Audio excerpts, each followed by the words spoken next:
समाज वो होता है, केवल भीड़ नहीं होती, समाज के सामने एक कॉमन पर्पस होता है जीने का।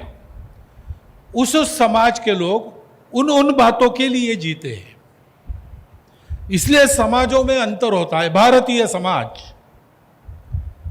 और अमेरिकन समाज, इनके जीने के उद्देश्य में अंतर है, अपना अपना है, सही गलत नहीं कह रहा हूं मैं। लेकिन अमेरिकन व्यक्ति जिएगा तो महत्वाकांक्षा लेके जिएगा कि मैं सबसे अच्छा बनूंगा, मेरे विषय में प्रवीण बनूंगा, अधिक से अधिक कमाऊंगा, किसी प्रकार की भौतिक सुख की कमी नहीं रहेगी, इतना सोचता है और बंद हो जाता है।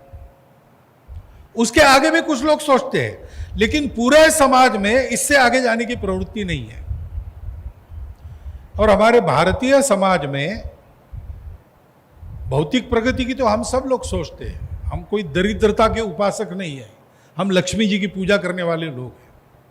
लेकिन हम वहां रुकते नहीं, हम कहते हैं कि भाई कमाया कमाया बहुत अच्छा किया, लेकिन बांटा कितना, ये सवाल है।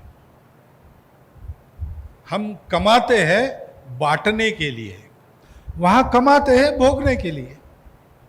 हम कहते हैं कि अपने को जितना न्यूनतम चाहिए उतना भोगो, बाकी सब बांट दो।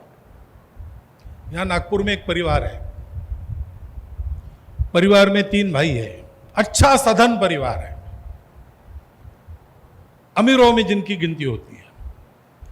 वो तीनों भाई मेयो हॉस्पिटल में, मेडिकल कॉलेज हॉस्पिटल में और शायद म्यूर मेमोरियल में रोज सुबह फल पहुंचाते हैं। किसी को पता नहीं, पेपर में नाम आता नहीं।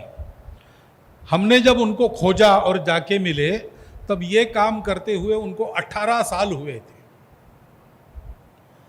तो हमारे कार्यकर्ताओं ने उनको पूछा कि 18 साल से आप काम कर रहे हैं, कि पेपर में एक लाइन नहीं आपके नाम की, आप किसी को बताते नहीं, खर्चा सारा अपना लगाते हैं, कोई सहायता करने आता है तो बांटने में हाथ चाहिए, इसलिए उसकी मदद लेते, पैसा नहीं लेते।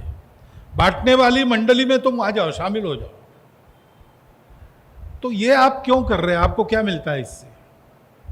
तो कहा देखो जी, इससे आनंद तो मिलता ही है, लेकिन इसमें आनंद ये हमारे ध्यान में हमारे पिताजी में ला के दिया। उन्होंने मरने के पहले हमको बताया कि देखो, ये जो लक्ष्मी कमा रहे हो तुम, कमाओ, दोनों हाथ से कमाओ, लेकिन ध्यान रखना, ये तुम समाज से कमा रहे हो, उसको दाम दुगना वापस देना है। इसलिए समाज में अपना जो स्थान है उसके अनुरूप रहने के लिए, खाने पीने के लिए जितना न्यूनतम लगता है उतना रखो, बाकी तुम समाज के लिए खर्चा करो, नहीं तो ये लक्ष्मी जी अगले पीढ़ी में तुम्हारे हाथ में नहीं रहेगी। तो हम उनके आदेश का पालन करते हैं। अब जिन्होंने भरपूर धन कमाया, उनके अनुभव का ये सार उन्होंने बताया, मैं आपको बता रहा हूं।